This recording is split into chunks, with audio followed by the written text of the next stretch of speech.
Welcome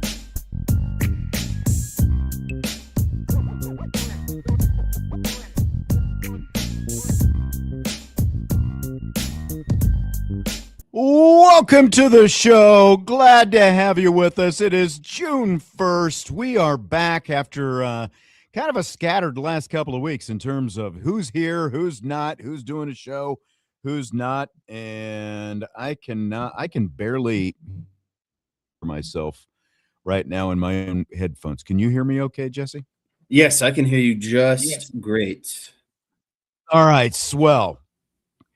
You've been. I was out for most of last week. It was Memorial Day weekend or Memorial Day week, whatever, last week, and you've barely a couple of shows over the last couple of weeks. Is your brain on reset? Are you ready to tackle the month of June and get into some new Notre Dame football topics? Yeah, I was looking at the schedule because I knew it was June 1st. I was laying in bed last night and I was like, oh, Vince is going to be done with the Penn stuff, and there's going to be a new schedule. I'm mainly going to be Mondays and Tuesdays, and Vince is going to be Wednesdays and Thursdays, and then all three of us will be here on Fridays, schedule dependent on all that stuff. So, yeah, it's just a fresh month, and now we're back on track. There was too much to juggle last month between Vince finishing school. Had my first baseball game actually this past weekend. So we had a month of practices leading up to our first game and playing sand volleyball, all that fun stuff. It's just summertime. So it's like a new summer programming, and I will be here predominantly Mondays and Tuesdays. Jesse is predominantly the Monday, Tuesday guy for the next couple of months. Vince will be the Wednesday, Thursday guy, and then there'll be a combination. Sometimes they'll both be here on Fridays. Sometimes one will be here on Fridays. I'll be here, of course, with them as well. You'll be here every day. Pretty much. The month of June, I don't think we're going to have any craziness. July, we'll get our final vacations and stuff like that in before Notre Dame football training camp begins. Sometime in August. We still haven't got an exact date, exactly when Notre Dame training camp is going to start. But I mean, like where we are right now, we've got 97 days to go until the official beginning of Notre Dame football when the Fighting Irish face Wisconsin at Lambeau Field in Green Bay.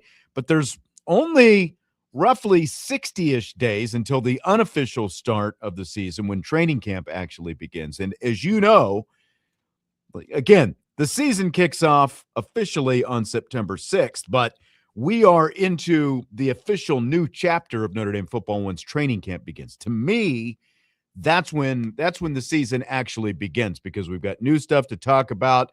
Well, we'll get whatever amount of practices that we get. We'll get Marcus Freeman press conferences, assistant coach press conferences, player press conferences, all that kind of stuff. So that to me is when the season actually begins, even though we won't have a game to talk about for about a month or so after that. So we're counting down. We've only got a couple months to go until training camp begins, and then it's on, baby. Can't wait. Yeah, we go through kind of those dog days as the season ends and the end of spring ball wraps up, and then you've got some of these recruiting commits. But now we're I feel like we're on that arc of, we were coming down the roller coaster, and now we're steady kind of climbing back up towards the apex of the Notre Dame football season. So it is about to get hot and heavy. We're under 100 days away already, which is kind of crazy as well. I know. And we got a little bit of a tease from the college football playoff. Did you see they released the dates of the playoff games today? No, I had not seen that yet. December 18th and 19th will be the first round, the on-campus games. Friday the 18th will be the first game, 8 o'clock that night, and then 3 games on Saturday the 19th. And then December 30th will be the first quarterfinal game. That'll be in the Fiesta Bowl, the Sugar Bowl, the Peach Bowl, and let me see, the Rose Bowl. Oh, not the Sugar Bowl. I'm sorry. The Fiesta Bowl, the Peach Bowl, the Cotton Bowl, and the Rose Bowl will also be hosts of the quarterfinal games. And then the Orange Bowl and the Sugar Bowl will host the semifinals. Those will be January 14th and 15th, December 30th, and January 1st are the quarterfinal games. Then the national championship, January 25th at Allegiant Stadium in Las Vegas. So that's it. Schedule. Well, looks like I have to take my Vegas trip at the end of January. Yeah. By the way, I was in Washington, D.C., of course, as you know. I don't know, our listeners probably don't know. In D.C. last week, catching up with some old friends. We were leaving, my wife and I, leaving the airport. We were on the metro in Washington, D.C., and I was making a metro changeover underground, and all of a sudden I hear behind me, is that Sean Stiers? And I thought it was maybe, like one of my buddies who I was going to meet up with. And instead, it was Justin, a loyal listener of the show. So shout out to Justin if he happens to be listening today. Maybe he's making a metro changeover right now as he's getting off from work in Washington, D.C. It's fun to see him, though. Shocking. Surprised. He's, obviously a viewer on the YouTube channel. You can watch either the Irish Breakdown YouTube channel, the Sports Radio WSBT YouTube channel. But that was fun. Got to see Justin there in the old metro. Your portfolio is expanding, is what it sounds like. I guess so.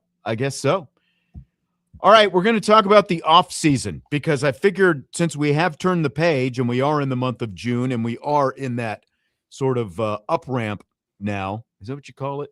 Up ramp? We're ascending toward the start of the season anyway, whatever you want to call it. Climbing, we're going to go ascending. through. We're going to do a little grading of the offseason. In general, it feels like this has been a pretty good offseason for Notre Dame football, wouldn't you say? Yeah, I mean, it seems like there's been no real big blunders, hiccups, black eyes, bruises, any of that sort of thing. There was, in my opinion, there was kind of one singular event that I think would be kind of a minus on the report card, but we'll get into that. I'm not going to spoil that. Okay, so that's in your grading here someplace? Yes. We have a lot of different things we're going to – I would say this has been, like if I was doing fill in the blank, Notre Dame's offseason has been blank. I would say generally fortuitous, I think. Whoa, that's too big of a word. Too much for you?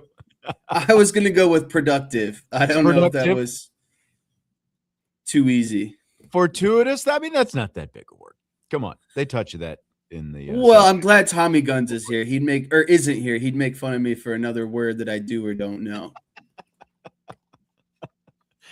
All right, so we're going to start off with some different categories. Did Notre Dame get better? Did Notre Dame get worse? Did Notre Dame stay the same? See, Stymie says the offseason has been outstanding in the recruiting department. We will cover recruiting. DJ says this report card is not going to miss anything. We're going to hit on just about everything that has happened in the offseason. I agree with that statement. John says the offseason has been exciting. I think everyone's feeling particularly good because of the recruiting of recent weeks, wouldn't you say? Yeah, I think everyone is on cloud nine with just it feels like Notre Dame is just hitting back to back to back to back home runs. It's like they're not swinging and missing on anything. And not only are they hitting home runs, but they're stealing these recruits from kind of other traditional powerhouses that Notre Dame is used to seeing, taking those recruits away from them. Now Notre Dame is taking recruits away from other people, and they're stacking. That's the thing. It's not a singular event. They're stacking. Yep. Feeling good about recruiting, feeling good about a lot of things. All right, so let's grade. We've got some different categories. Let's start with coaching. Better, worse, or the same? We'll wait. Big picture. What do you think is the biggest addition they made to the coaching staff?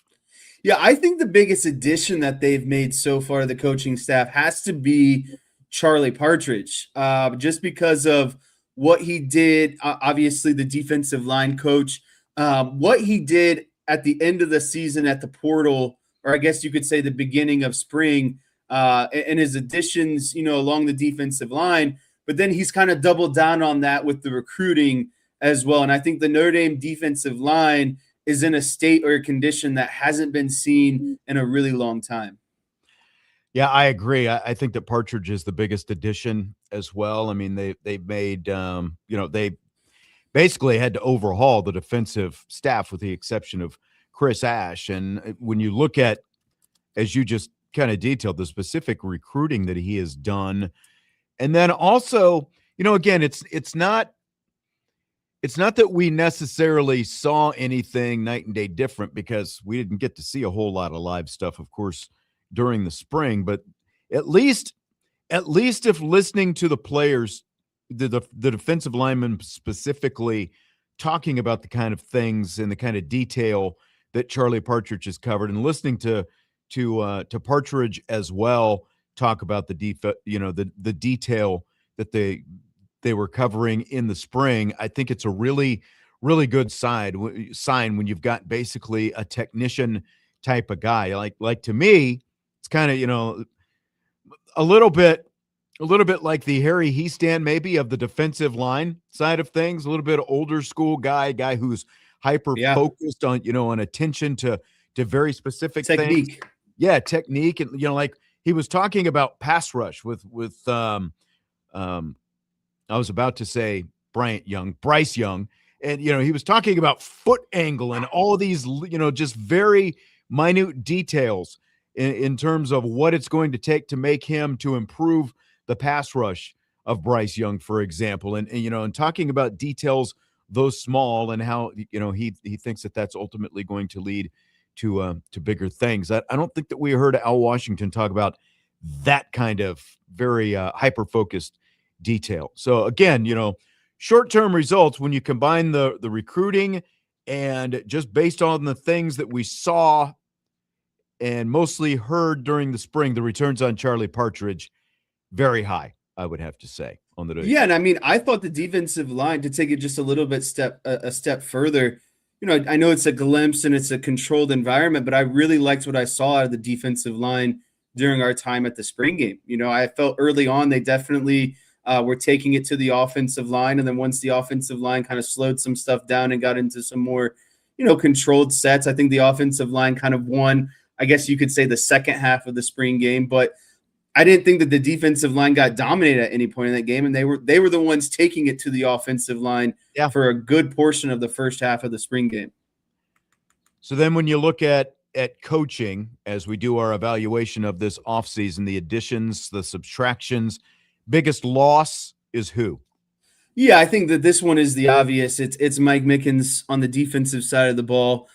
This is what I was going to say as my kind of, my minus mark on the report card. But, what makes it not hurt as much is you got someone like Aaron Henry to come in who has a lot of experience, who has a good reputation, and was, a defensive coordinator at a really good, Big Ten school at the University of Illinois. So, that'll lead me into, our biggest question, but I will reserve that for after your biggest loss. But it's just hard to replace not only, the production that we saw out of Notre Dame safeties and corners in recent years going on to be drafted, the recruiting and that sort of thing. So, it's just until you see it play out, it's going to be hard to say, okay, was this guy as good, worse, or maybe even better than Mike Mickens? Yeah, we definitely have to see it on the field. We saw nothing. There were no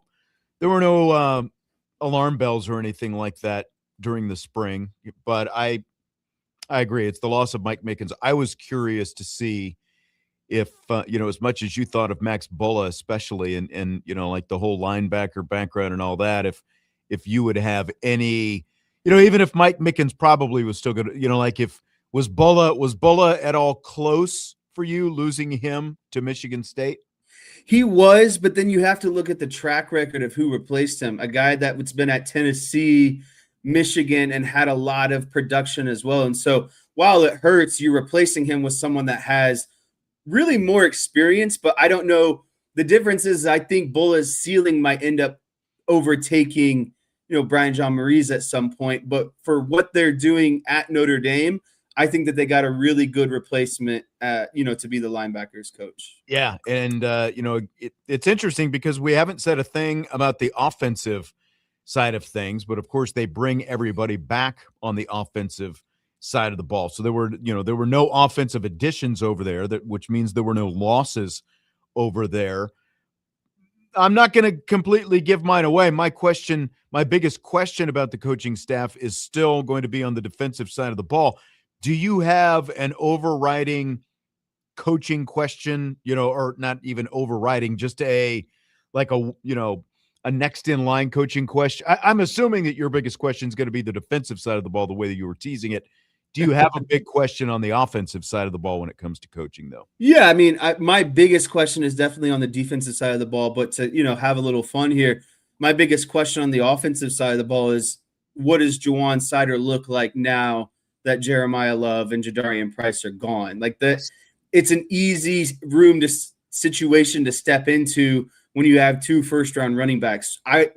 Now we're going to actually see him have to coach his butt off. There's going to be more that goes into it this season in terms of his preparation, his study, rotation-wise. We're going to see 2 backs, or we're going to see 3 backs.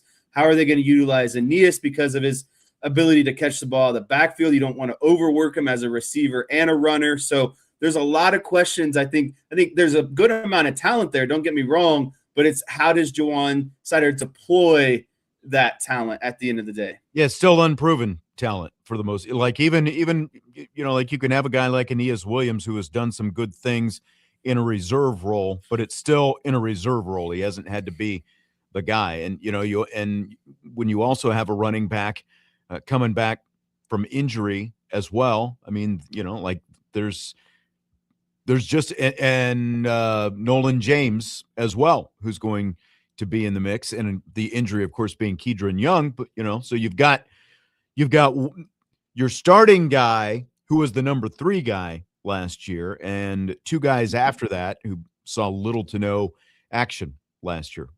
So not that there are huge questions, but there are enough questions, I think, with that. And I think my question offensively is Joe Rudolph going to coach an offensive line that realizes its full potential? Because now, again, especially 2 years ago, heavily impacted by injuries, even last year to an extent, heavily impacted by injuries. But are we going to see an offensive line coached by Joe Rudolph at Notre Dame that realizes its full potential? I think that might even be my question, a little bit above J1 Sider on the offensive side of the ball.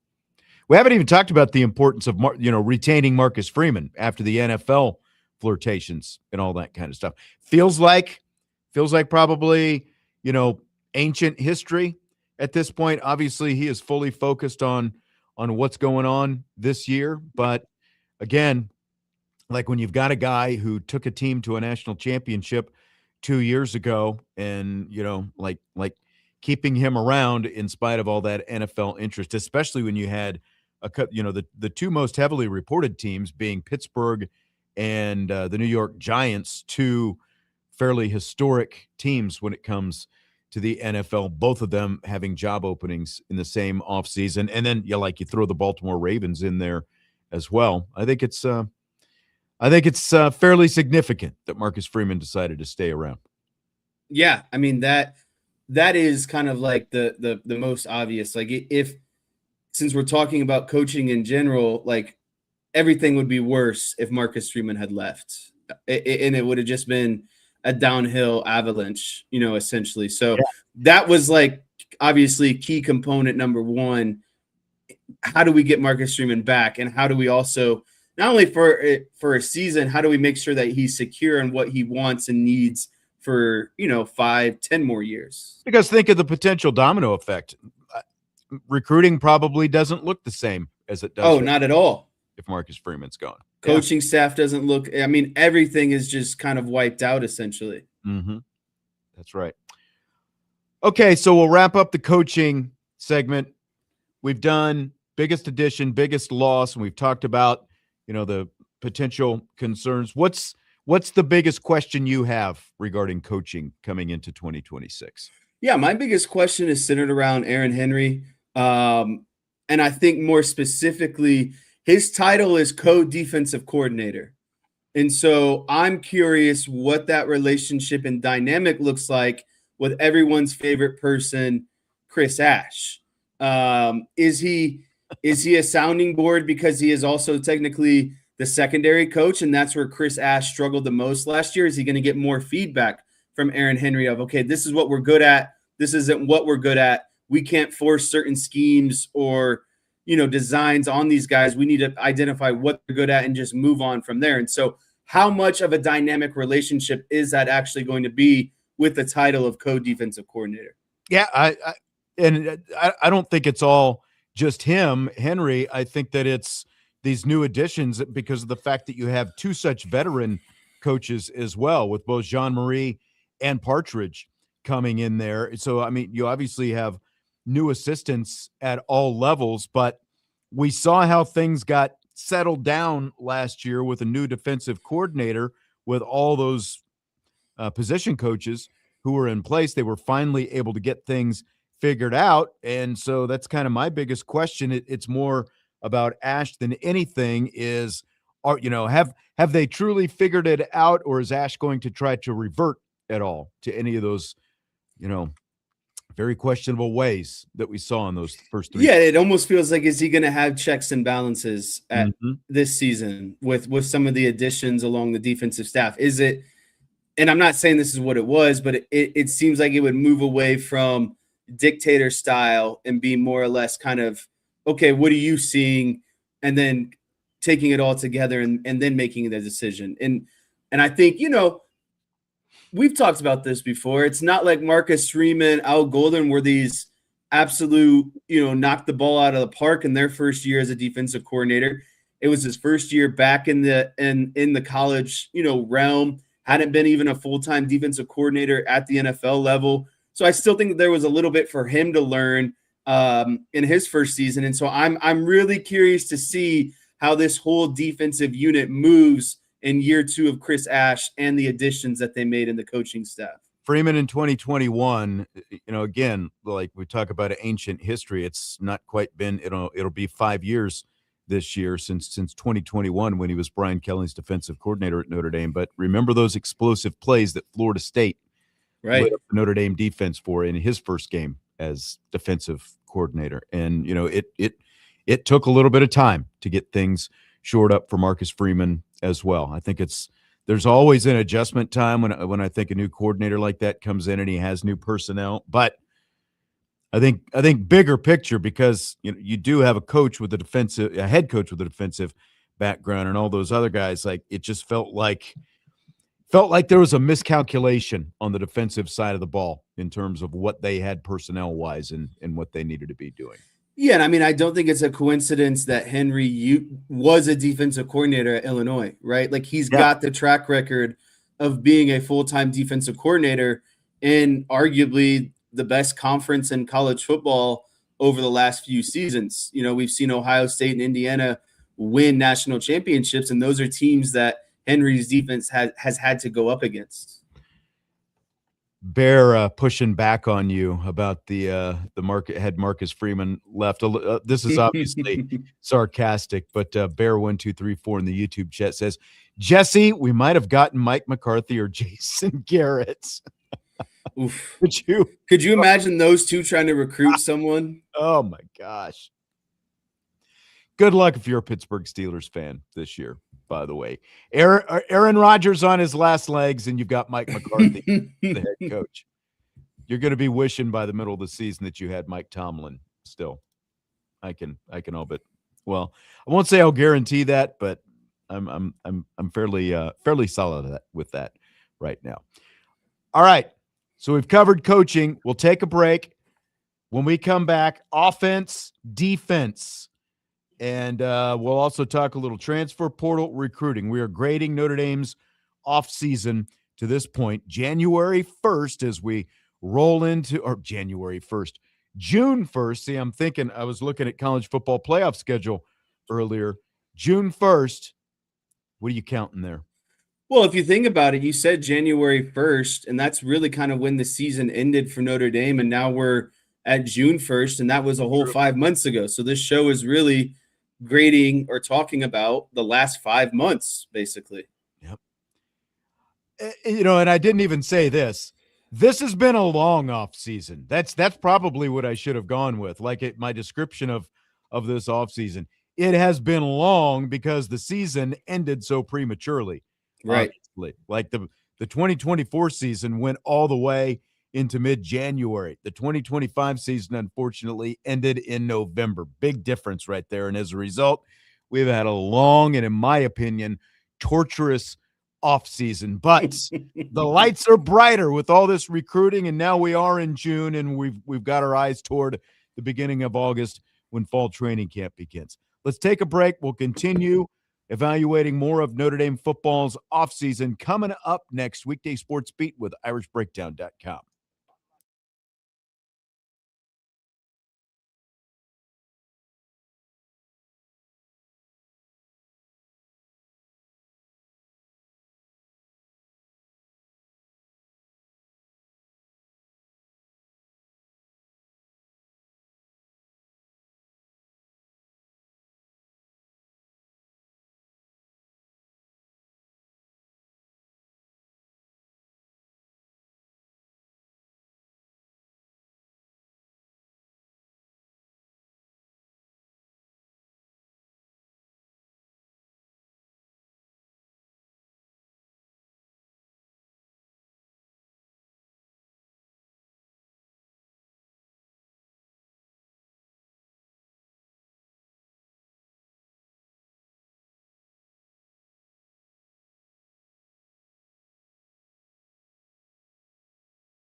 My YouTube mic was muted, but we are back.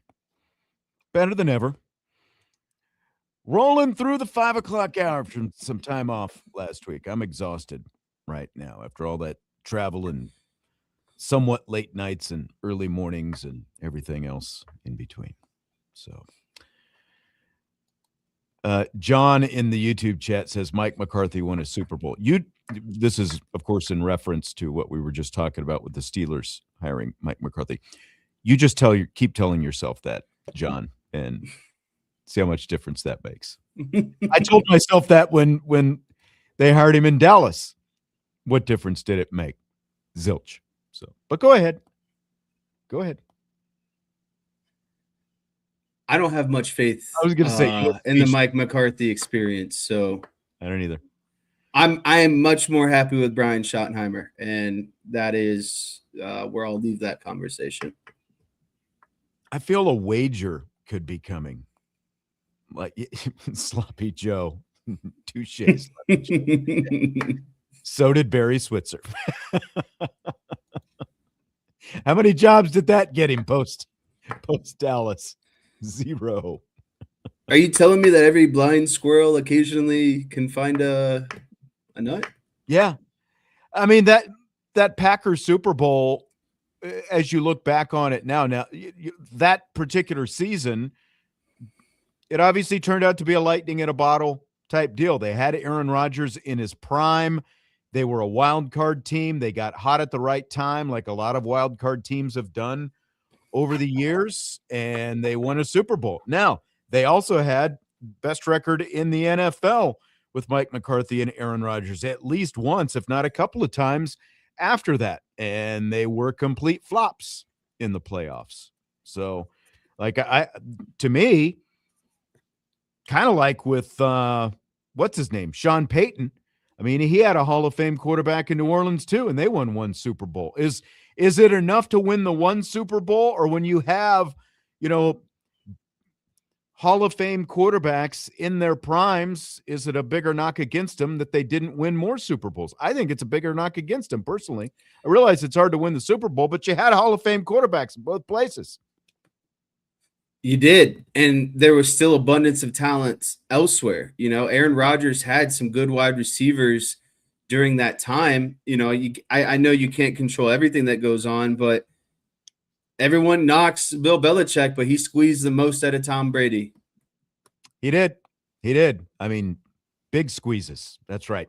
All right, that's for another day, though. We're talking Notre Dame football right now, and we are rating Notre Dame's offseason. Let's go to offense. Better, worse, or the same? This is kind of like the Ben Johnson, good, better, best, never let it rest whole thing, but it's kind of what it reminds me of when I say better, worse, or same. Biggest addition for the Notre Dame offense. I'll just start off and I'll say Mylan Graham and Quincy Porter. Biggest additions coming out of Ohio State. Do you concur?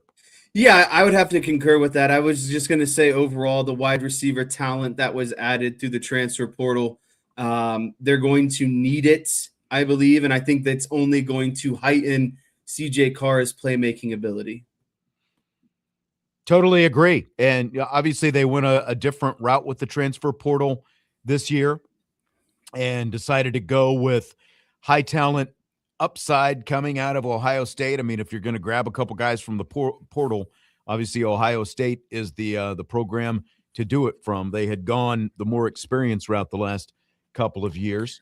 Bear says, now, not an addition. I guess technically it is an addition because he says the switch at left tackle, and you are adding potentially Will Black to the mix, assuming he does hold on and win the starting job. Well, my rebuttal to that would be the offensive line did just fine last year. How many sacks did they give up when CJ Carr was quarterback? 12. So, one per game, I'll take that every day of the week. Will they be better? Yes, I do think that they will be better as a unit because everyone's favorite topic of moving Anthony Knapp, to the guard position. But I think what most importantly that does is I think Knapp is going to be an NFL guard. But like you said, it unlocks another position on the offensive line where Notre Dame can get better as an overall unit. But I like Stymie's kind of response in the YouTube chat as well, talking about the experience that CJ Carr gets. That's a huge addition going into this season, is his experience now 1 full year under his belt. The ability, there's no more restrictions like we saw probably early on in the season last year. You're just going to get full throttle CJ Carr from start to finish of every game. Can't argue with that. That's absolutely right. The addition of a full season of experience under a quarterback's belt is huge. And obviously he played very well without, any experience last year. So I think that's going to be very big. And actually I've got, another something coming up. Facilitate says Devin Fitzgerald is the biggest addition. Sloppy Joe says Bubba Frazier. I'm not sure what they're going to give this year. That's going to be the question, because obviously only so many balls to go around. Let's assume that Jaden Greathouse stays healthy. And, of course, you've got Jordan Faison as well.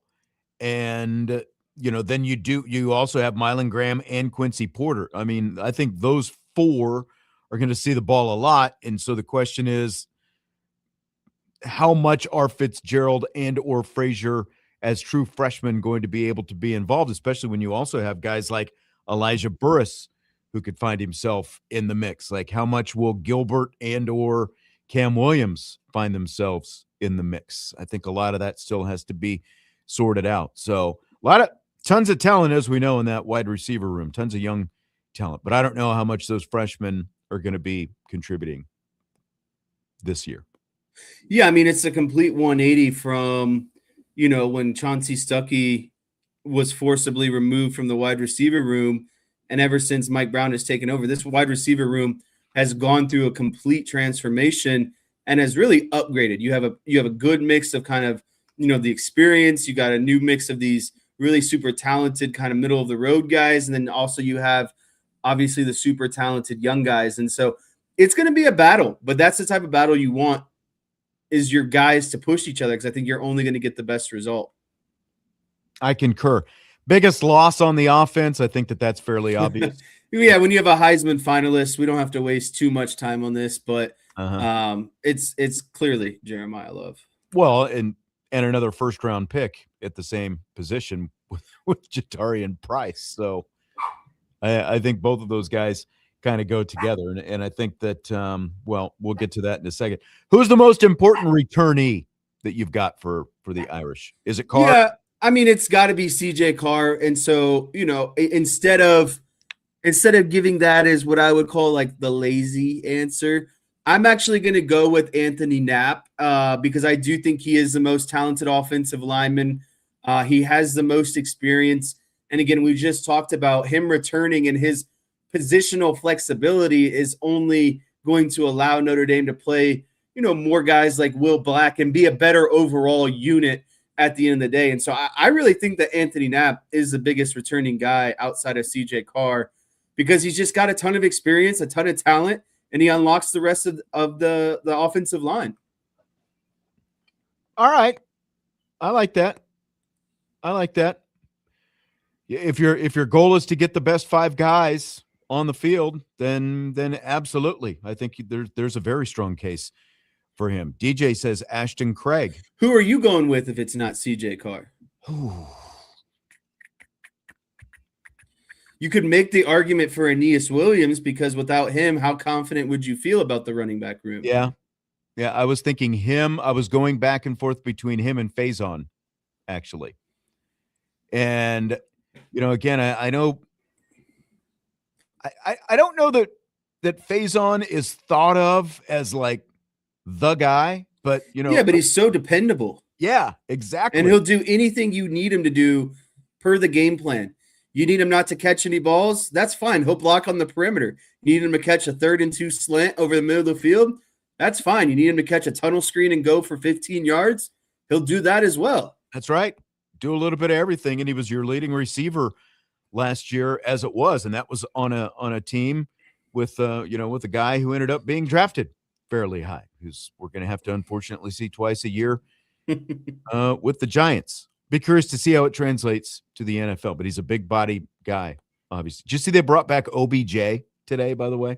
Oh, that's what So it's funny. One of my friends posted like this OBJ video on his Instagram, and I was like, "What is this even for?" I was like, Is he retiring officially?" But I guess you're telling me he's coming back. Right. Yeah. I don't know where that goes. So I don't either. I don't either. Maybe a one-handed catch at some point. For a young quarterback, I don't know how that goes either. Especially with his personality. Like, is he cool with just being the old guy, giving advice, pointers? OBJ doesn't seem like the guy who is okay with just sitting around and doing nothing, I guess is what I'm getting at. He's not going to just want to sit there and collect dust. And that might be the best place for him right now, to be quite honest. So what's the biggest question Notre Dame's offense has? To me, how far can the wide receiver room take them? That's what's going to determine. In all honesty, to me, that's what's going to determine if they win a national championship. I think you have CJ Carr. I think there's enough talent in the running back room that'll figure itself out. The offensive line is going to be really good and talented. But to me, the difference maker between a serious national championship contender in today's college football are their wide receivers true playmakers at the end of the day. Can they run it up like Ohio State wide receivers can? Can they run it up like we've seen, some of these most potent offenses in all of college football? Can they take Notre Dame finally over the top? Totally agree. I think that there are some questions with the offensive line. There are some questions with the running back, but I totally agree with what you're saying. And Go Irish Nate agrees with you as well. It is, to me, it's easily the wide receivers and what you said. Can they be true playmakers? Because I think that everything that happens in the offense is going to work off what those guys are able to do. I think we're all pretty confident. And CJ Carr has the ability to make any throw on the football field, all the confidence. He'll get you into the right play. He'll make all the checks. But when push comes to shove, is someone going to go up and get a big touchdown? Is someone going to make a big play over the middle of the field? I miss the days where we see those Will Fuller bombs. You know what I mean? Like, that's what I'm looking for in playmaking. I don't need intermediate passes. I need home run balls from these wide receivers. And part of that is going to come from not just them, but the guy pulling the trigger as well, which is why I think that CJ Carr, even though we didn't talk about him, we talked about more who we think the runner-up for the most important returnee is, and, with all the conversation we just had about the offensive line. But I still think it's CJ Carr with his ability, with that year of experience and this receiving core. I think they can be really special with a guy like him who is really special himself, being the trigger puller. So at the end of the day, do you think the offense got better, worse, or stayed the same compared to last year? Yeah, this one is really hard because you lost a Heisman finalist. You lost an NFL wide receiver. You lost two NFL running backs, an NFL tight end. I have to say right now, I have to go same. I'm not really able to commit one way or the other. I think that the pool of talent is pretty much the same. It's just how is it going to be utilized, and is the production going to meet the expectations in the end? I think it has the ability to be better overall, right? But we have to see more that. Balanced. Yeah, exactly. I think it's got a chance to be really balanced, because you're not going to have the same level of playmaking out of the backfield. You're still going to have good running backs, but again, like you're talking about, generational, what you just had in the backfield with both Love and Price combined. But now you should have an improved quarterback, and you should have an overall improved wide receiver core as well, and an improved offensive line. But at least for right now, I've got to put them the same, but I think they've got every opportunity to be better this year. You just don't know what you don't know yet. Exactly. We got to see it. Got to see it in action. Okay, let's shift to the defense now. Do we need to be a little bit quicker on this one? Oh, we don't have to. I mean, you don't have to push like lightning pace, but so if I was on the fast forward button, I don't need to be like 2 speed. Because there's a couple, there's a couple things that we definitely need to get to after we talk about the defense. We'll kind of leave that up to you, exactly how much we cover. All probably. Right. So we got a lot in rapid fire to get to, though, as well. So But the good thing about rapid fire is like those can always be rolled over throughout the week. that's true. That's true. There's always stuff that you can say. Biggest addition to the defense. Who do you think it is? Yeah, I'm going to go with Francis Brew. I'm a big proponent of just like, you want your offensive line to be strong. You want your defensive line to be strong. You got to be strong in the trenches. He's a physical freak. He's going to be an automatic double team that frees up everyone else behind him, that frees up the linebackers, which frees up the secondary.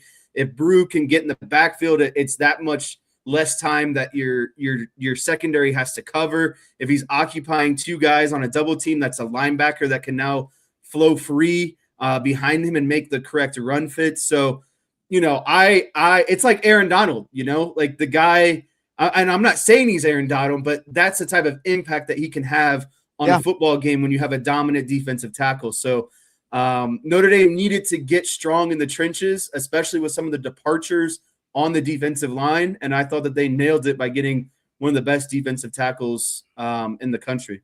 I'm going with the combination of Brew and Tion Gray being mine, just because you needed that experience. I think, Brew probably a little bit higher on the list, but those two guys combined with what they can give them in that interior, and you add them, to guys like Jason Onye and Armel Mukum and Elijah Hughes, they're going to have a great interior defensive line rotation. They're going to be able to swap some bodies in and out situationally and do all the things that you were talking about. So that's the biggest thing for me, is the addition of both of those guys on the interior.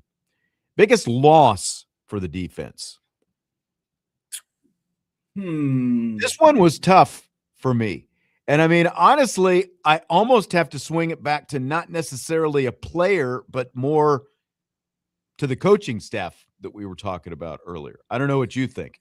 Yeah, I mean, when you look at it, they didn't lose a Jeremiah Love or Jadarian Price on defense, and really everyone is returning. And so, Bear said it, you said it.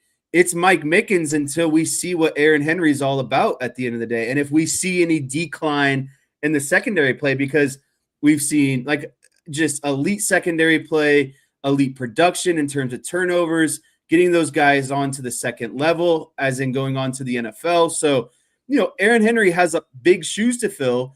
I don't think that he can't do it, but again, it's just one of those things. We just don't know until we know. Exactly. And that's it. It's Mike Mickens for all the reasons listed. And again, we are a little bit short on time, so I don't think I need to expand too far beyond that. But most important returnee, I think that there's an obvious answer, but I am curious to see, again, like if you have any alternate. Leonard Moore, like, is there a question as to his importance being I mean, he's the best coverage corner in all of college football. He's going to be, as long as everything goes how it's supposed to, he's probably going to be a top 10 pick in the NFL draft. So, I'm actually going to go with Tay Johnson, though, outside, because I think he completes the secondary. You have Leonard Moore, you have Adon Schuler, and when Tay Johnson was healthy last year, they were just the most dynamic secondary and all. It's almost like, who do you want to go against? Because if you don't want to go against Moore, it's not like Tay Johnson and Adon Schuler are big slackers. And I'll get this in real quick too. I would also say the transfer corner from Michigan was another key addition, because that allows Sanders. That allows now Christian Gray to work in the slot. And now you just have the best secondary in football. I saw a poll the other day on Twitter that confirmed it. I wasn't just a biased guy, but that transfer allowed everyone to fall into their perfect position within the secondary. And so I wanted to get that in as well. But I think Tay Johnson he's dynamic back there. And if people don't want to throw at Leonard Moore, Tay Johnson can pick you off and take you back to the house as well. Absolutely. And I mean, the fact that you've got Leonard Moore locking down half the field, very important. Yeah, I mean, Andre says Kingston Viliamu, awesome, very important. Got to see him come back from that injury. That's pretty important as well. We obviously all hope and expect that he's going to be back at some point, but in terms of guys we know who are going to be on the field to start the season, and like, isn't it crazy how these guys come back from knee injuries so much quicker in football compared to basketball? It's scary, to be honest with you. I know. Do they have different doctors? I don't know. Is it just because it's less jumping up and down because of the rebounding? I less cutting. I don't know. I really don't know what it is, but it's like it does seem like, you know, these football guys, even with Aaron Rodgers and his Achilles, I feel like is coming back quicker than guys like Damian Lillard, Tyrese Halliburton, guys who also tore their Achilles in the NBA. Yep. What's the biggest question for Notre Dame's defense? I'm going to say edge rushing production. I think the middle of the defensive line will be fine with Tion Gray, Brew, Mukum, you know, all the guys that we talked about. Obviously, we just talked about how good the secondary is. The linebackers, everyone's coming back. There's a ton of talent. They're going to be dynamic. But I think what really puts this defense over the top is if their edge guys can just rack up the sacks. You know, if they can get pressures, they can get strip sacks, they can cause, you know, they can put a pounding on the quarterback and force bad throws, errant throws, which obviously lead to interception. So I'm going to say the biggest question is how much production do we get out of these defensive ends? I would agree. Pass rush was, you know, going to be my thing. I do agree, Andre, that Chris Ash is still a little bit of a. I didn't want to open that can of worms. I wanted to be a little bit more positive. Yeah, but ultimately pass rush, I think, and narrowing it down to the edge rushers, I think that, you know, that's pretty fair as well. Now, again, when you look at the additions of Brew and Gray and what they should get from the interior and the amount of attention that you've got to give those guys, I think that definitely helps out those edge guys as well. But and then also when you throw in the fact that, you know, like KVA, if he is healthy, and then a guy like Jalen Sneed and how he can contribute to the pass rush, I think that all factors in and helps out as well. So at the end of the day, good. See, I almost did it. Good, better, best. Better, worse, or the same for the Notre Dame defense? Where they? I think this one's easy. I think they are definitely better. They have so many returners, and they just knocked it out of the park with the needs that they filled from the transfer portal. I agree. I totally agree with that. And, you know, we were going to, we still will. Transfer portal recruiting. Give those grades. Like transfer portal, again, like they didn't bring in a massive class, but as they have always done, they address very specific needs. What kind of grade would you give their transfer portal moves? I would give their transfer portal moves an A, just a flat A.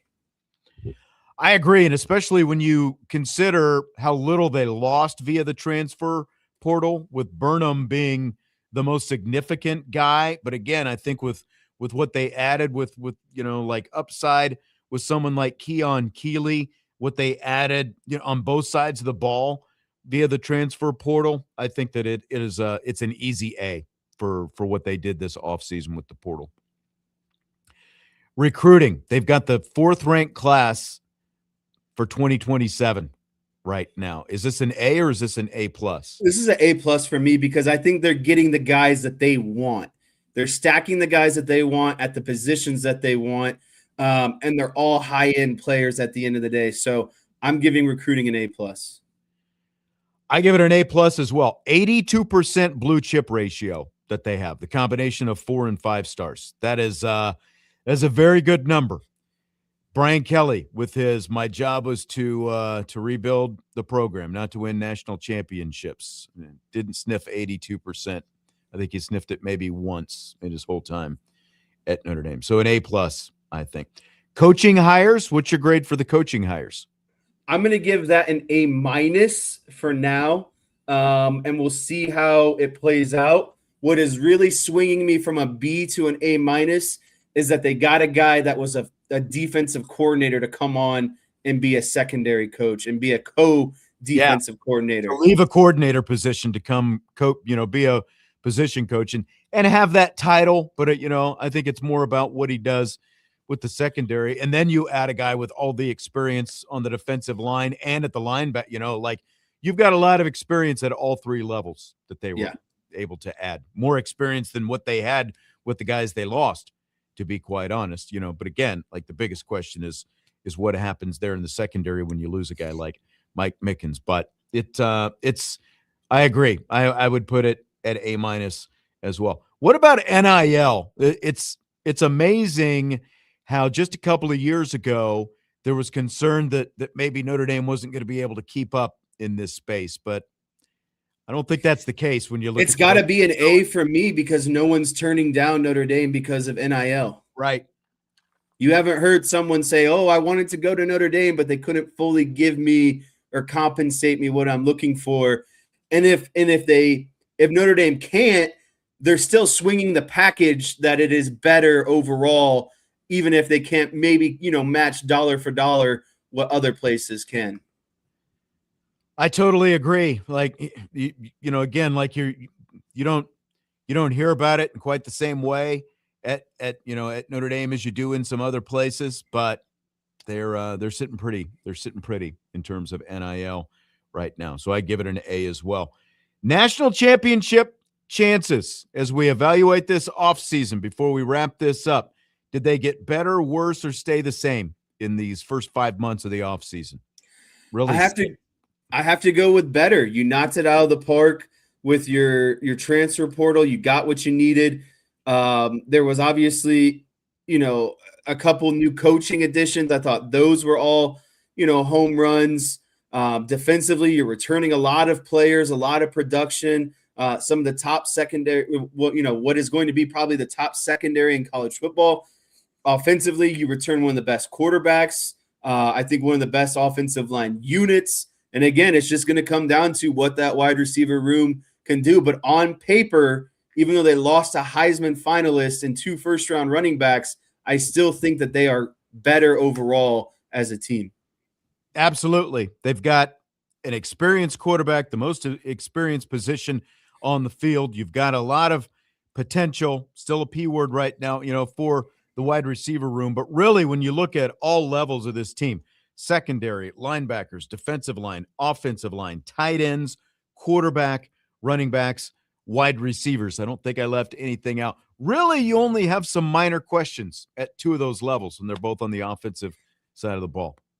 And they're just deep, though. That's the thing is it's not just first level guys. They are 2 and 3 deep, sound at every single position. And so that's what really makes me the most confident is if, something tragic happens and your one goes down at a position, I'm not sweating like I used to be. There's someone who can are they the same player? No, but the gap between the two is not nearly as big as it used to be. It's no longer a glaring deficiency. It's like, well, next guy's got to step up and he's a stud too. Yeah, and that's the result of stacking those recruiting classes as well as having a returning quarterback coming back. All right, so that's going to do it. We're in agreement. National championship chances are better. We're in June. We're roughly 60 days away from the start of Notre Dame football training camp. Again, we don't have the official start date, but we're only 2 months away from the start of August, which the last couple of years camp has started at the end of July, and the season begins on September 6th. All right, we'll take our break, and then we'll come back, and it is time for Rapid Fire. A lot of Notre Dame topics coming your way in Rapid Fire today. Weekday Sports Beat with IrishBreakdown.com.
Weekday Sportsbeat with IrishBreakdown.com. Glad to have you with us. It's hour number 2 of the show.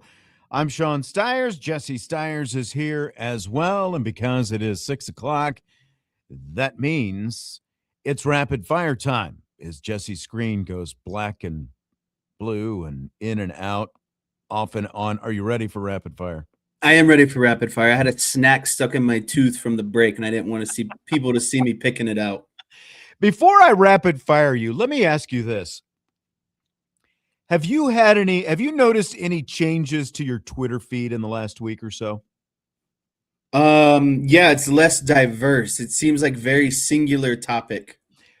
Mine, you know how you have the following thing and you have the for you thing? Yeah. My following looks more like for you, right? There's all kinds of people I don't follow, but their tweets are showing up in the following thread for some reason. I have no idea why. It started about a week or so ago, and it's driving me crazy. It's like I don't follow these people. I have no interest in this. I'm not following you. I don't care what you have to say. Why are you showing up in my Twitter? Maybe your algorithm got messed up with all of your recent travels. And I don't know. It's annoying, though. It's very annoying. I'm glad you got that off your chest. I am, too. I'm always on the For You tab, though. That's the thing, is I like the For You tab because it's like, really? I get annoyed with some of the people I follow, and I'm like, I want to diversify the opinions on some things. I want to see what everyone is talking about. Yeah, bitten by the party animal. He must have been the one who broke the whole thing. You said he got off a week or so ago. But, most of the things that I follow, it's all sport specific, so I can keep track of what's going on. And so I don't need all this other stuff jumping. You're getting a crossover that you're not too pleased with. I don't like like a controlled, this is what I want to follow. I selectively am not following things for a reason. Do not show me them. That's exactly right. It's very annoying. But I get all of my news through X, and so that's why I'm on the For You page. I like to see what people are talking about. That's how I stay caught up. I'm sure you do. I'm sure you do. Sure it is. Okay, Notre Dame and Texas. We were gone last week while this little Texas stuff popped up. They're scheduled to play the home and home series in 2028 and 2029, but of course, Texas athletic director Chris Del Conte not actually committing to those games taking place. He says they are tentatively on the schedule right now, the games that are scheduled to be played in just a couple years between Notre Dame and Texas. So on a scale of 1 to 10, what's your confidence that these games between the Fighting Irish and the Longhorns actually take place? Man, first of all, tough week for Texas football and the AD. I'll say that. But, with that sort of comment, I'm going to give this less than a 50% chance. I'm going to say this is like a 3 out of 10. If you can't commit to a home and home that's 2 years out with a program like Notre Dame, it just gives me no confidence that it's going to happen.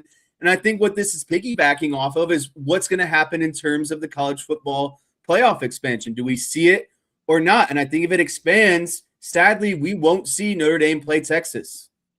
You think if it does expand that they won't play Texas? Yes. See, I think there's a greater chance that the series still happens if the playoff does expand. You think that Texas is going to go the other way, though? I'm curious. Yeah, but now that I'm thinking about it, your logic makes more sense because you can afford more of a loss with an expanded playoff. Right. Exactly. And so that's what I'm thinking. It's kind of like USC. I think it's a little bit of a holding pattern on if Notre Dame and USC actually play in 20, there's nothing scheduled right now, but I think the line of thinking is they could get back on the schedule by 2030, but I think it is pretty reliant on the college football playoff expanding because, as I've said before, as I've talked about how the expanded playoff would benefit Notre Dame, this is one of the benefits because you're able to absorb a loss more easily if the college football playoff field is expanded and there's room for more teams getting in. As of right now, like people are saying 2s and 3s, and that's kind of, I think that 3.5 or 4 is my confidence that these games between Notre Dame and Texas actually take place right now, because Texas is in the conference that's holding things up right now. The SEC is the last holdout. And I agree with Chi-Town. Texas is scared. And the reason Texas is scared is because of what happened to them last year. And now it's really an excuse is what it is. Texas is trying to blame the fact that they lost their season opener at Ohio State. They're trying to blame that, for their not making the playoff, while completely just disregarding the fact that they lost to a 4-8 Florida team that fired its head coach and has a new coach right now. If you had just taken care of your business and beaten Florida, it wouldn't have mattered if you had lost to Ohio State. You still would have been in the playoff. And so I think that they're pouting quite a bit about this whole thing, and they're definitely being soft about this whole thing. But because of that, as of right now, I am not confident that Notre Dame and Texas will actually play each other in 2020. Yeah, they don't want Ohio State to happen all over again, like you mentioned. And they wanted all the smoke to play them, and then they lost. And now, and that's what they want to fall back on, is they really thought that they deserved to be in the playoffs as a 3-loss team just because they lost to Ohio State and played in the SEC. Yeah, exactly.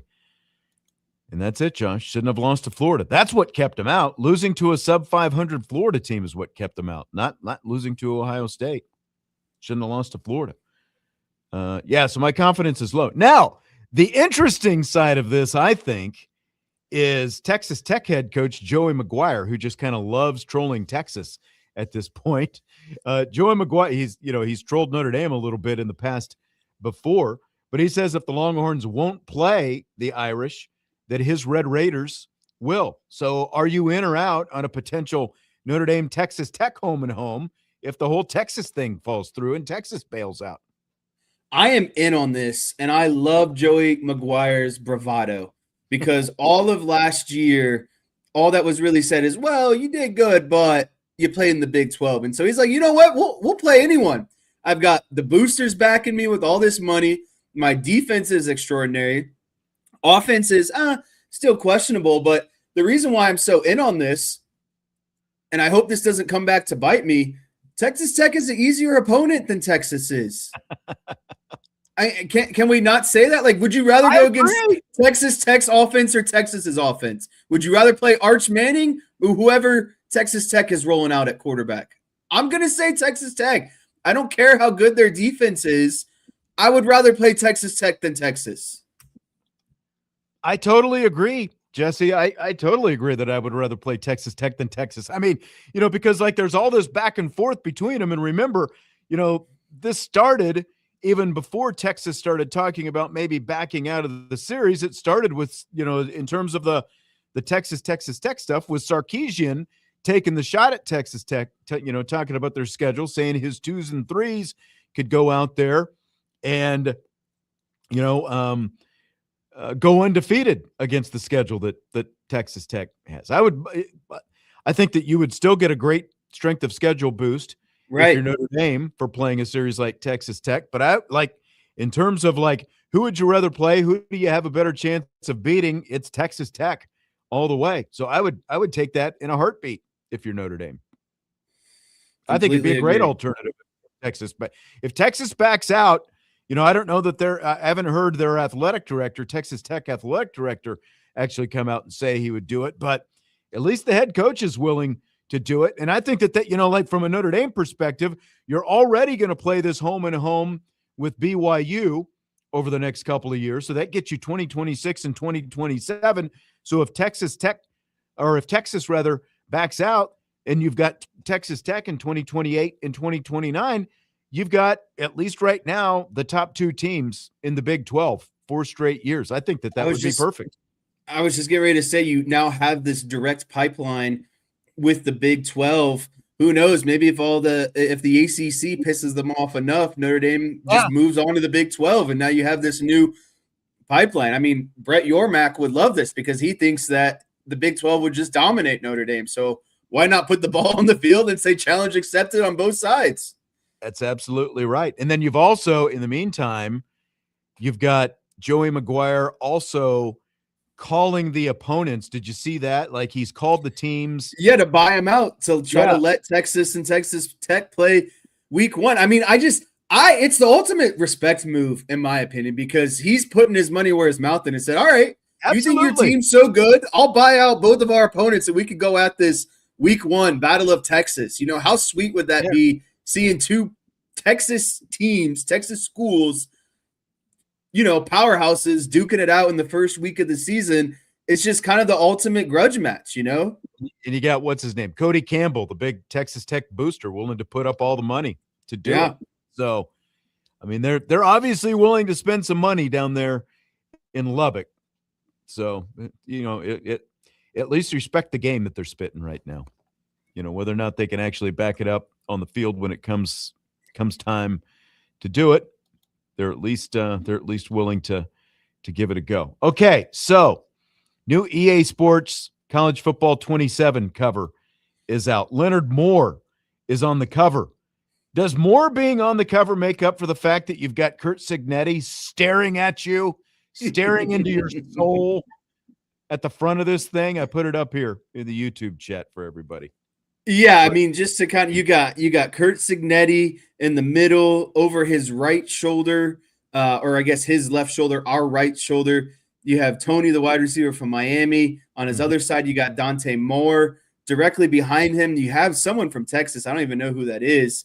And then you've got Maava in the far kind of left side of the screen. Then you got Leonard Moore on the far right of the screen.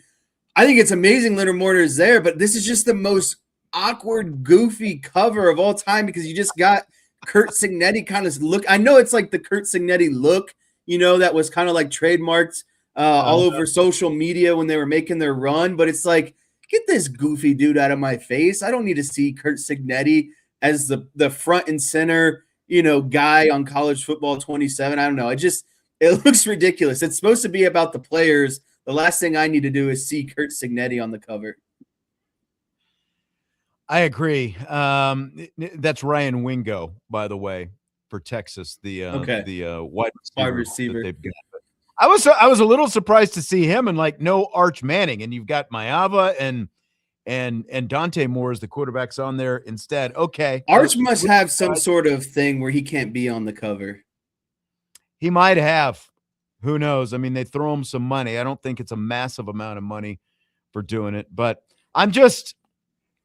I don't know. I'd rather see just the players up front. I don't necessarily think like I don't know that Curt Cignetti is going to make anybody go out and buy video games. I don't know if I need him staring at me, but Leonard Moore is at least doing his thing. He looks good. Yeah, and you got the play like a champion sign kind of, you know, in the background behind Moore. So, you know, it's cool. It's always cool to see Notre Dame, you know, represented when they do these kind of, you know, national, I guess, branding things. Yeah, I didn't even see. I believe that's Lacey from Ole Miss down there. It is. Yeah. I didn't even. Kind of hiding. I was going to say I didn't even notice him until I saw somebody say DJ said who is number 5 in blue. Kewan Lacey, right?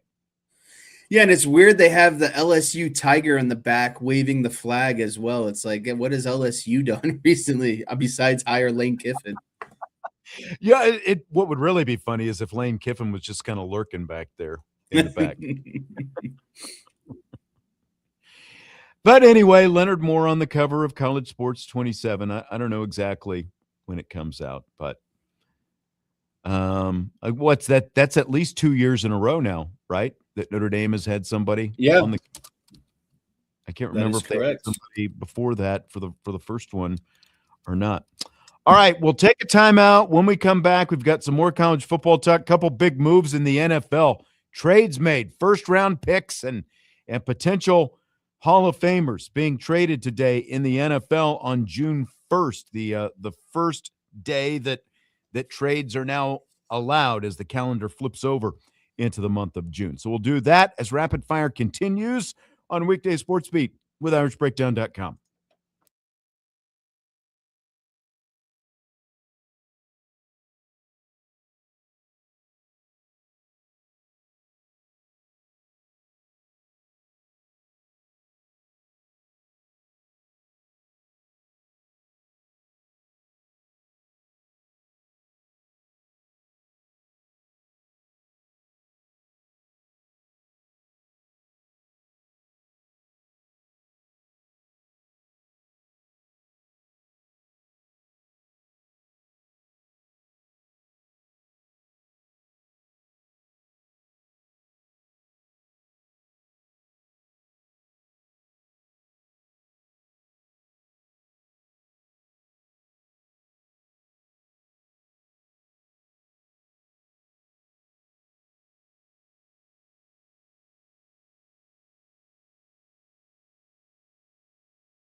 Weekday Sportsbeat with IrishBreakdown.com continues rapid fire in the 6 o'clock hour. Just got word.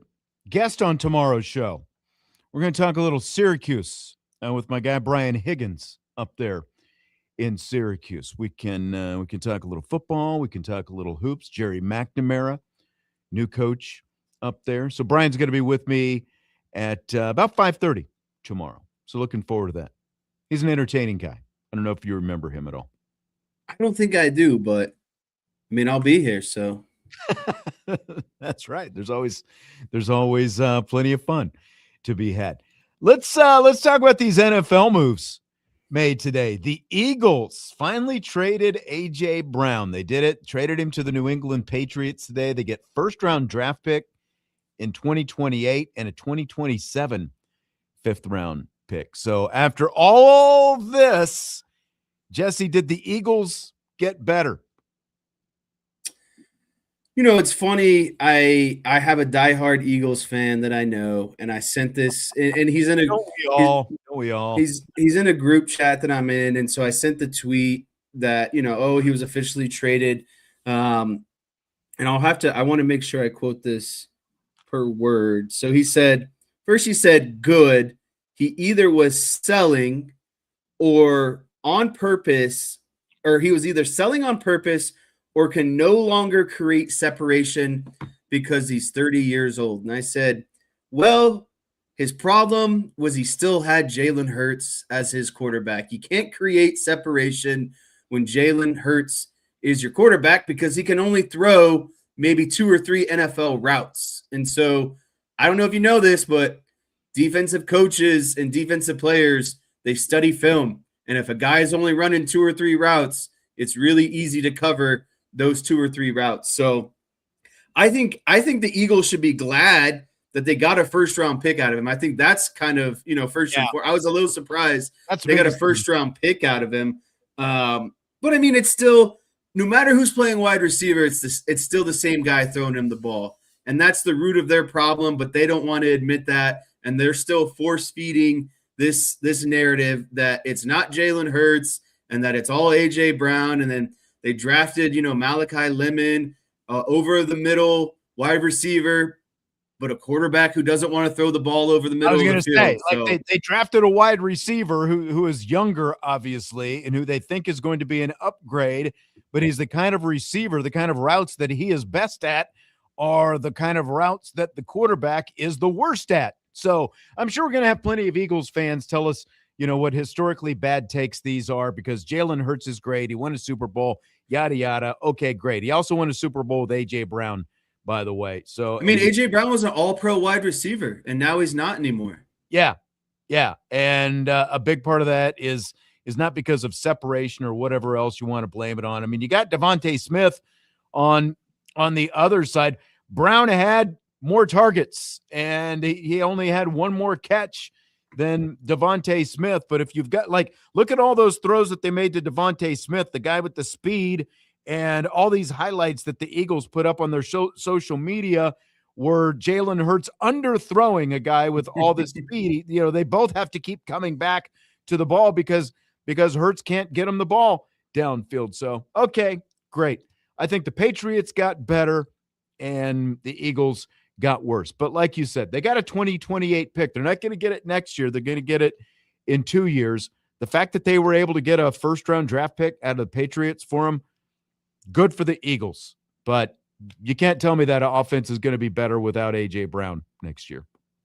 Yeah, I mean, you're now relying on a rookie wide receiver and Devontae Smith, and again, Hurts is still your quarterback. So, maybe I'm all wrong in this situation, but I feel pretty good that you're going to see a worse Eagles offense. And as a fan of the Cowboys, I'm glad A.J. Brown is gone. He's a big physical wide receiver, and he torments Dallas. So I'm glad he's gone. And I would love to go against Malachi Lemon instead of A.J. Brown with Jalen Hurts at quarterback. Yeah.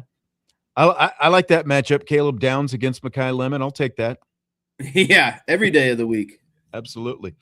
Fill in the blank. The Browns traded defensive end Myles Garrett to the LA Rams for former first-round pick Jared Verse, a 2027 first-round pick, and more draft picks, and you are blank. I'm shocked. I didn't think that the Browns would ever move on from Myles Garrett. I thought if his chance to be traded, it would be last year. He asked to be traded. But there's so many layers to this because I think it's great. I think it's a great deal for both sides at the end of the day. I think Myles Garrett gets a chance to go on and potentially compete for a Super Bowl. The Rams hate first-round draft picks. They haven't had one in like 10 years. And, the one first-round pick that they had, it was Jared Verse, and he got Defensive Rookie of the Year. So, Matthew Stafford's window is shrinking very rapidly. I'm actually surprised he's still playing this level of football.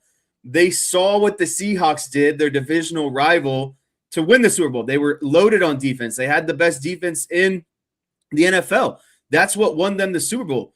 The Rams' offense was better than the Seahawks' offense, but the Seahawks' defense was that much better that they beat them. And they won the Super Bowl. So they said, you know what?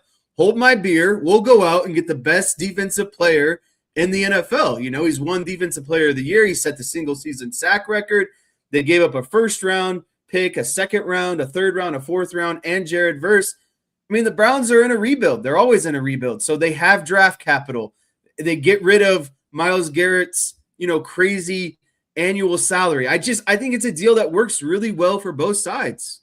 I think it does as well. As you said, that the Rams are back in win now mode, especially with Jarrett with Matthew Stafford getting older, and like the window that they're in for the second time with him. It looked like they fell out of it a couple of years ago, but they didn't have first round picks for a long time. And I think the last 2 years maybe, or at least it was either I know they had a first round pick this year, but they hadn't had any first round picks forever. So they're like, well, let's go out and get us a Hall of Famer. And so they upgraded there. I just never understood why the Browns re-signed Myles Garrett to begin with, and why Myles Garrett re-signed with them a couple years ago to begin with, and then started complaining about, not winning and all that kind of stuff. So I think it makes perfect sense for him. It makes sense for the Rams because, they've got the defending Super Bowl champs in their division. They've got a 49ers team that should be competitive. I'll be curious to see just how competitive the 49ers are, but that's going to be a tough division. That's going to be a really tough division, and the Rams just got a heck of a lot better by making this move. So I think it's great for both sides. Now, just imagine if Aaron Donald came out of retirement and those two lined up next to each other. Gosh, could you imagine? He still got it, and I think I don't know, he still trains every day like he could play in the NFL. I'm not saying it would happen, but I wouldn't be surprised if all of a sudden you see Aaron Donald say, you know what? I think I might give this a go for one more year. I mean, he's been retired for 2 years right now? Yeah, 2. Yeah, see, this is the thing. I knew the Cowboys wouldn't give up picks. Andre says he wishes the Bears or even the Cowboys were in that same mode. But it's a pretty, the Browns weren't going to make the deal unless they got Verse back in this. They weren't going to give up Myles Garrett. And they basically see Verse as a younger Myles Garrett. Yeah. Yeah. And the Cowboys just didn't have enough. They were going to have to give up multiple first-round picks to get this done. I like where Dallas is at, but we don't have to visit that right now. Yeah. I mean, shouldn't people just be happy? We talked about really 3 teams that weren't 4 teams that weren't the Dallas Cowboys with the last 2 topics, and people just bring up the Cowboys. It's like, shouldn't you be happy? We talked about other teams. Fill in the blank. It's blank that the SEC is getting rid of Cupcake Weekend in November, when SEC teams have traditionally played FCS and Group of 6 opponents. Yeah, I mean, it's about damn time, to be honest with you. It is the SEC crutch of, we play this super hard schedule, and it's like, okay, but you still have that one data point that throws it all off, because it's just a game that you win 70-0.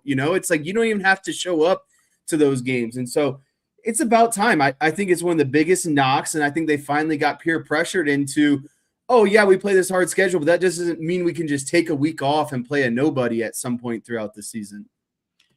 Exactly. Now, my question is, will the Big Ten do the same at the beginning of the season? They might not have been doing it in November, but again, with the exception of Ohio State and Michigan, there's quite a bit of patsy at the beginning of those Big Ten schedules.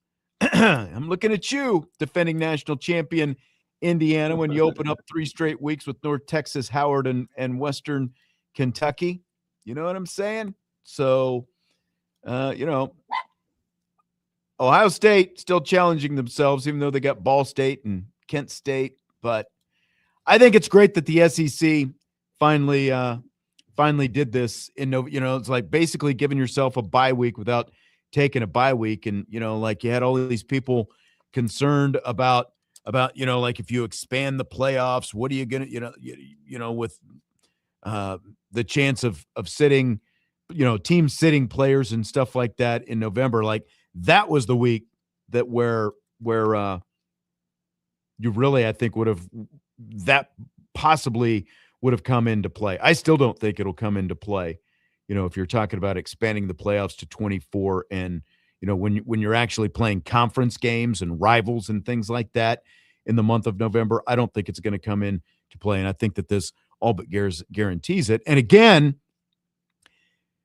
part of the reason this came about is because the SEC is playing an extra conference game now. They're going to 9 like the Big Ten wanted, but the SEC also is making their conference teams play a 10th Power 4 type opponent, something that the Big Ten has not required their schools to do so far. So I think now the ball is in the Big Ten's court to push that back up and make sure that you're playing somebody and not playing 3 weeks of patsies, with the exception of a couple teams in your conference.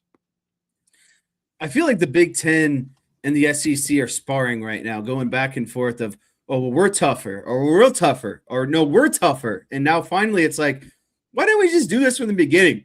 Why couldn't we just play quality football every single weekend like some of the best power conferences in football should be doing?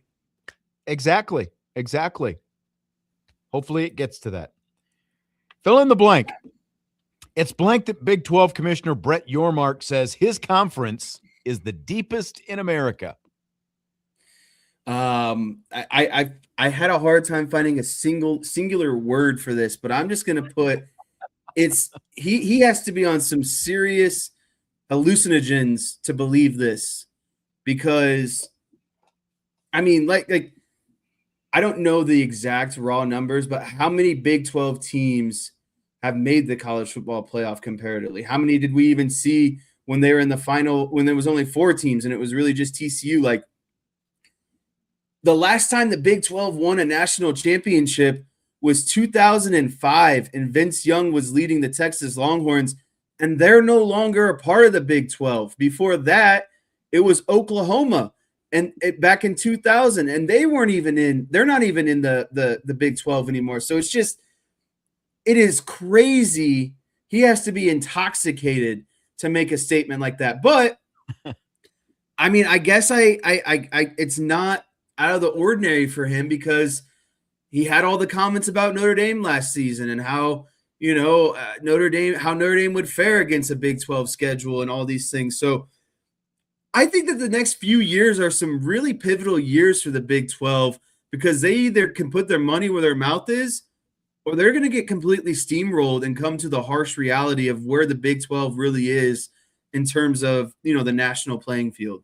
I mean, you were talking before, when we were talking about Texas Tech and the possibility that Notre Dame could play them, and BYU. I mean, you talk about a conference that could use the boost of some kind of regular scheduling agreement with a program like Notre Dame. Even if it's not, multiples, like the Big 12 could really use the strength of schedule boost that Notre Dame would give them, because I realize as the commissioner of a conference, you've got to go out and say things to support your conference and try to make your conference. It's like propaganda. Good. Yeah. But, it's basically, like a politician. You just basically say anything, whether it's true or not, but it's obviously on its surface just completely delusional for Brett Yormark to make a statement like this, because of the teams that are in the Big 12 conference right now, Texas Tech, Arizona State, the last 2 years, because of the fact that you've had an expanded college football playoff,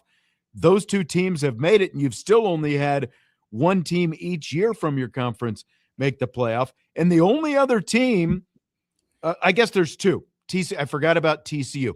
TCU made the college football playoff in a 4-team format as a member of the Big 12. And then the only other team after that has made the playoffs so far is Cincinnati. And that was obviously when Cincinnati was still a group of 5 teams. So, there's nothing that even sniffs depth in the Big 12 right now. So it's beyond delusional for Brett Yormark to make a comment like that his team is his league is the deepest in America.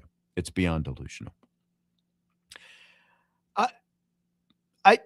We've talked before about how the NFL pretty much owns the offseason with all the stuff that they've got. They've got the combine, they've got free agency, they've got league meetings, they've got the NFL draft, they've got the schedule release, and then even just today, the beginning of more trades being made when you roll over, into the new part of the league here. College football is just never had the same kind of off-topic or off-season topic generators. But, like we're talking about Brett Yormark in the Big 12 right now. We're talking about the SEC right now because we had 3 straight weeks of spring league meetings. And I don't think that they've necessarily, done this before. We had the ACC league meetings, we had the Big 10 league meetings, and then we had both the SEC and the Big 12 last week. Scale of 1 to 10, how much do you appreciate that kind of college football content bonanza that we had last month coming out of the league spring meetings? Yeah, I mean, it's got to be a 10 out of 10 just because of what we were talking about. Ever since like January 1st, it's been the dog days. And for people that have to, come up with and talk about, things related to college football and specifically Notre Dame, it's usually hard this time of year. And so, there were times over the last month where you and I were texting about, what kind of show topics can we do? And we still got some on reserve that we haven't even tapped into because of all this content that has just been flowing our way. So, it just bridges that gap for what is the dullest, kind of most boring times of college football.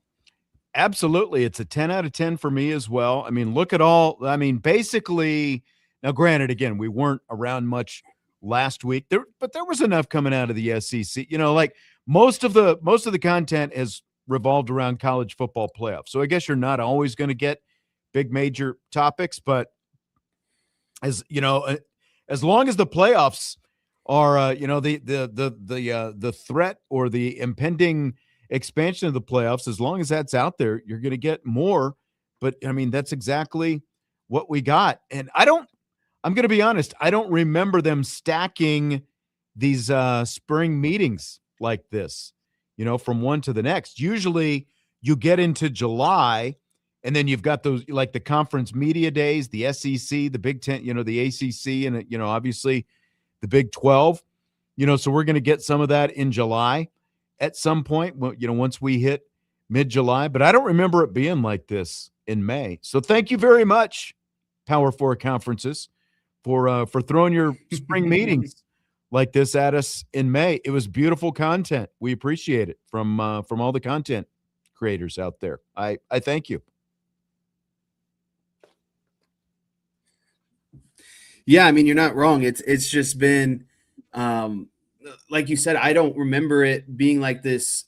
All the meetings, kind of spring meetings, unfolding like this. It has been a very pleasant surprise. It's been a pleasant surprise. All right, Joe Allen recently threw us a question, and we were never able to get to it. He wants us to name our 4 TV personalities that would be hosts and analysts for a Saturday morning college football show. So this is kind of like your dream scenario, your dream team, whether it's College Game Day or the Fox Noon Big Kickoff. Who would your 4, what would your combination of 4 be for a college football Saturday morning show? Yeah, this one's really hard for me. I spent a lot of time. This is where I spent most of my time researching, I believe, for this show. I don't mind Pat McAfee. So I'm going to lead off with, I would keep Pat McAfee. Okay. I think he brings kind of a certain level of energy, fun, quirkiness, outside the box, but also is like a good lead. You know what I mean? Like the show kind of flows around him. I'd add Mike Greenberg as well to my list here. I also don't mind having Nick Saban around and his contributions. So there's because three of your four so far. You've got you've got a coach. You've got well, I guess you technically have a player in Pat McAfee, even if he was a punter. So, okay. And then last but not least, I would go with Gus Johnson. And that would round out my four. You know, I don't know how much logic or reasoning there is behind this, but I think there's definitely a lot of personality. I like the abundance of knowledge wealth that Greenberg would provide. I think Gus Johnson obviously has been around college football for a long time, big personality. And then I think Nick Saban is kind of your, technical X's and O's. I know everything about football, analyzing, breaking things down type guy. So that's where I would be. That would be my four. And I'm really not open for critiques. So those are my four. I don't want to hear it from anybody. Okay, I got you. I don't know if I'd go Greenberg. And it's not that I hate Greenberg. Here's the problem with Greenberg. The one, he's a little overexposed right now between Get Up and all the other stuff that he's doing. He's on, virtually every draft show, and he does all this other stuff. But bigger than that, like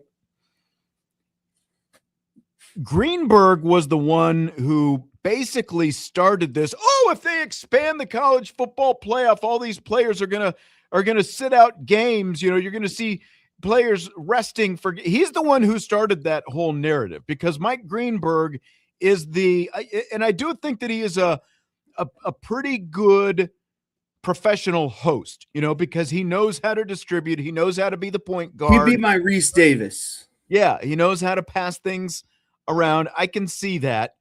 But he's a little bit, he's the king of hyperbole. He is the king of, I'm a prisoner of the moment. I'm going to overreact to everything. So that's my biggest problem with Greenberg. My four, I would actually go with Laura Rutledge. I think she is a better host, overall, and is not prisoner of the moment in the same way. I think that she would be a really good host. I would go with Brady Quinn, because I think that it would be very good to have some Notre Dame representation, and I think Quinn is very good at analyzing college football. I would actually keep Kirk Herbstreit around. Between the two, I would rather have him on that show than maybe even games, and I would keep Nick Saban around as well. I would keep Kirk Herbstreit if he gave up calling games. Right. That's what I'm saying. Because he is so much better in that role. And then, but when it gets to games, it's just like, he just force feeds how do I say this? He force feeds what he thinks you should think, or how Kirk Herbstreit thinks. And I don't necessarily agree with that. He puts you in a tunnel almost and is like, all right, you need to listen to what I'm saying. I think you present the facts and you let the listeners decide, what they should and shouldn't essentially believe. And I honestly think that of the hosts on all of these different shows, now Rutledge is leaving SE Nation and she's more focusing on NFL, but I think that she is, like, after Greenberg, probably the best professional host, and her stock is on the rise right now. And the fact that she's, taking on NFL Live more exclusively, I would rather get her out of those sideline roles and more into the permanent host roles. I think she's better suited for that. So that's who I would like. I like your list better than mine. I'll tell you that. All right. Okay. I like your list though as well. All right. That's going to do it for today. Jesse, great stuff as always. We will talk to you tomorrow with more Notre Dame football talk. Weekday Sportsbeat with IrishBreakdown.com.